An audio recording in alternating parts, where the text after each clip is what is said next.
360-degree view at malatime travel na museum ang tampok sa pinagandang Manila Clock Tower. G tayo dyan, kasama si Von Aquino. Iconic at makasaysayan, yan ang Manila Clock Tower sa lungsod ng Maynila. 1930s nang itayo ito kasama ng Manila City Hall at dinisenyo ni Architect Antonio Toledo.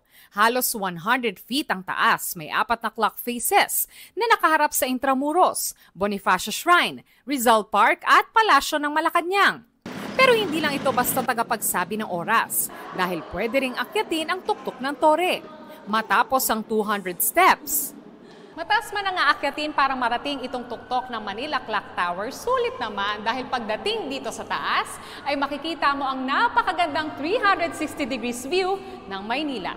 Sobra pong ganda. Meron din pong kasamang historical value. As Manileño, pinanganak dito, nakaka-proud na. Galing po kami sa province. We decided to visit po dito because it's history po and yung magandang view po sa taas. Ang Manila Clock Tower, isa ring museo. This is a sign, the clock tower, is that the Manila has to be resilient and also to further promote the culture and heritage of the Manileños. Sa unang dalawang palapag, makikita ang displays tungkol sa bombing of Manila, vintage explosives at mortar cartridges na pinaniniwala ang ginamit noong World War II.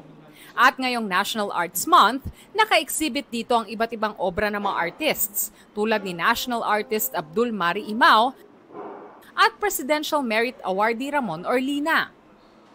Bukas ito mula 10 a.m. hanggang 3 p.m., Martes hanggang Biyernes. Bago magpunta, magpa-schedule muna sa kanilang official social media page. Von Aquino nagbabalita para sa GMA Integrated News.